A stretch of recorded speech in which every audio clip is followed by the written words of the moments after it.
கட்சி ஆட்சி புரட்சி என்ன செய்யும்? தனியார் முதலாளியால் சாதிக்க முடிந்தது, அரசால் முடியாதா?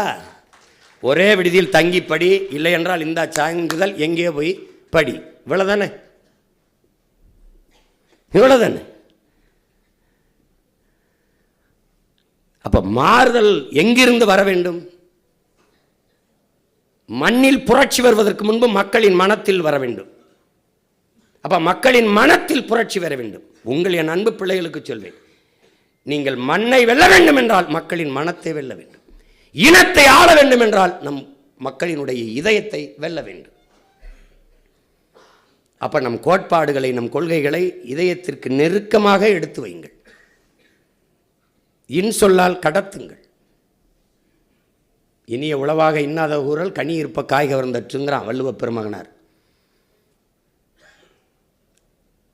எதுக்கு இப்படி நீங்கள் இந்த உங்களுக்கு ஒன்றை சொல்லுவேன், இந்த அவதூறு, இந்த விமர்சனம், ஏச்சு பேச்சு காதிலே வாங்காது. அது என்ன சொல்லுவான்னா, எனக்கு என்ன சொல்லுவான்னா, இந்த காதில் வாங்கி இந்த காதில் விடு அப்படிம்பாங்க. உனக்கு புரியுதுன்னு எனக்கு எல்லாரும் சொல்லுவாங்க. என் பிள்ளைகளுக்கு நான் சொல்லுவேன், எந்த காதிலையும் வாங்காத, இந்த காதில் வாங்கி அது வேலையற்றவன் வேலை. அவர்களுக்கு வேலை நம்மை விமர்சிப்பது, நமக்கு வேலை அவர்களுக்கும் சேர்த்து போராடுவது. உங்களுக்கு புரிஞ்சிருச்சு. விமர்சனங்களை தாங்க முடியாதவன் விரும்பியதை அடைய முடியாது. அவதூறை கடக்க முடியாதவன் அற்ப வெற்றியை கூட தொட முடியாது. இது தத்துவம். இதை மனதில் வச்சுக்கணும். சேகுவாராட்ட கேட்குறான், இப்படி இப்படி அவதூறு பேசுகிறான், இப்படி விமர்சிக்கிறான், இப்படி ஏச்சு பேசுகளை பண்ணுறான், இப்படி துரோகம் பண்ணுறான், அவனுக்கு என்ன பண்ணலாம் நண்பா அப்படின்னு சேகுவாராட்ட ஒரு தோழன் கேட்குறான். அவர் என்ன சொல்லியிருப்பார்னு நினைக்கிறீங்க? புன்னகை செய்து விடு நண்பாங்கிறான். அவனை பார்த்து செல்லமாக சிரிச்சுட்டு, போட போட டே போட. இப்போ பார்க்குறீங்களா, நம்மளோட இருந்து போனவன்லாம் என்ன பேச்சு.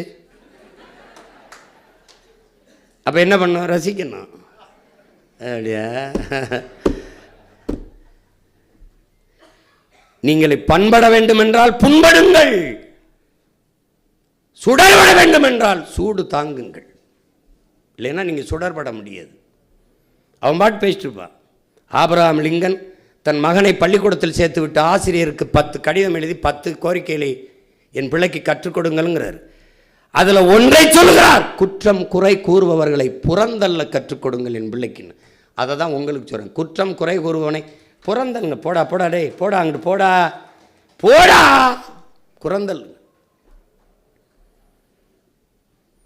என் தம்பி கலைஞன் சொல்கிறாப்புல, அப்படி பேசுகிறவனா நீ பதில் கொடுக்கணும், தக்க பதிலீட்டி கொடுக்கணும்.